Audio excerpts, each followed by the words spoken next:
Drone कोणीतरी उडवत आहे आणि हे जे कोणी अनोळखी लोक चाललेले आहेत मग हे यांचाच त्याच्यामध्ये हात असेल असे समजून अनेक ठिकाणी अनोळखी लोकांवर हल्ले होऊ लागलेले आहेत। कालच बारामतीमध्ये घटना घडलेली आहे। 2 युवक दुचाकीवर चाललेले होते, हेच ते ड्रोन चालवणारे असावेत आणि हे ते चोर असावेत असे समजून नागरिकांनी आणि ग्रामस्थांनी त्यांचा पाठलाग सुरू केला। मागून येणारी लोक हे निश्चित चोर असतील किंवा हे आपल्याला मारण्याचा प्रयत्न करणार आहेत असे समजून याही लोकांनी दुचाकी भरधाव वेगात पळवायला सुरुवात केली। हे गाडी पळवत आहेत असे समजून यांनाही पूर्णपणे डाऊट आला की हे निश्चितच चोर आहेत, त्याच्यामुळे घाबरून पळत आहेत। त्यांनी पोलिसांनाही बोलवलं, मात्र तोपर्यंत पोलीस येण्याच्या अगोदरच ते लोकांच्या तावडीमध्ये सापडलेले होते। लोकांनी त्यांना पकडलं, काही जणांनी चोप देण्याचा प्रयत्न केला, नंतर पोलीस तिथे आले। पोलिसांनी त्यांना आपल्या ताब्यात घेतलं आणि चौकशी केली असता ते बारामती येथून पुण्याला चाललेले 2 युवक होते। ते कामासाठी आले होते, ते कामगार होते, हे नंतर निष्पन्न झाले। मित्रांनो, त्याच्यामुळे अफवांवर विश्वास ठेवू नका।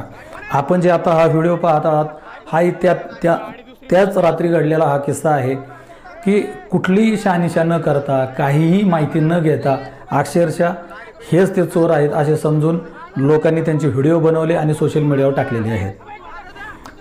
ते लोक, ते कामगार, कोणाचा तरी तो मुलगा असेल, कोणाचा तरी भाऊ असेल, तो स्वतः काहीतरी असेल, त्याचे व्हिडिओ चोर समजून ज्यावेळेस सोशल मीडियावर व्हायरल होतात त्यावेळेस त्यांना काय वाटत असेल किंवा त्यांची किती बदनामी होत असेल।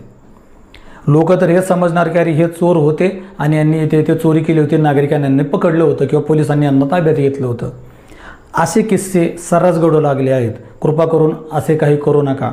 स्वयंघोषित डिटेक्टिव्ह किंवा स्वयंघोषित पोलीस होऊ नका। पोलिसांना पोलिसांचं काम करू द्या।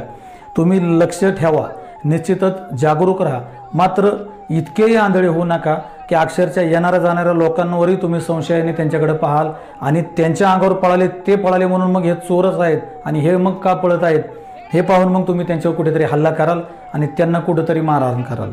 कृपा करून असले प्रकार करू नका। आत्ता सध्या सर्वत्र हेच घडत आहे। आपण जी आज हेडलाईन दिलेली आहे त्याच्यामध्ये हाच प्रकार आहे की चोर पकडले, मात्र पुढे काय, तर ते चोर नव्हतेच, ते एक नागरिक होते तुमच्या आमच्यासारखे आणि ते एका ठिकाणी कामाला जाऊन नंतर पुण्याला चाललेले होते। मात्र चोर समजून काही डिटेक्टिव्ह डोक्याच्या लोकांनी अक्षरशः चोर समजून मग यांची गाडी फोडा, यांना मारा, यांना पोलिसांना सांगायचं की आम्हाला यांना ताब्यात आमच्या द्या। अरे तुम्हाला एवढंच जर काही वाटत आहे तर तुम्ही स्वतः रात्रीचं जागा, जिथे दरोडे पडतात तिथे जावा, त्या दरोडेखोरांना पकडण्यासाठी मदत करा। मात्र हे रस्त्याने येणाऱ्या जाणाऱ्या लोकांना तुम्ही उगाच संशयाने पाहणार, त्यांच्या मागं पळत सुटणार, ते भीतीने पुढे पळणार आणि नंतर मग हे का पळत आहेत म्हणून तुम्ही जास्त फोर्सने अजून पळणार, त्यांना पकडणार, मारणार आणि नंतर समजणार की हे चोर नव्हतेच, हे कुठले तरी एका गावातले गावकरी आहेत। मित्रांनो, हे जे प्रकार आहेत असेच प्रकार मोहोळ आणि माढा येथेही मागील वर्षी घडले होते। मात्र त्यावेळेस ते ड्रोन नसून बारामती येथील प्रशिक्षणासाठी वापरले जाणारे विमाने होते, हे नंतर सिद्ध झाले। तसेच काहीसे प्रकार आपल्या इकडे इथे घडत आहेत। मित्रांनो, हे प्रकार टाळण्यासाठी आणि हे प्रकार होऊ नये यासाठी फक्त सजग राहा आणि असली काही तुम्हाला जर काही आढळलं, काही चुकीचं आढळलं किंवा संशयास्पद व्यक्ती किंवा वस्तू आढळली तर पोलिसांना फोन करा, पोलिसांना बोलवा आणि पोलिसांना त्यांचं काम करू द्या।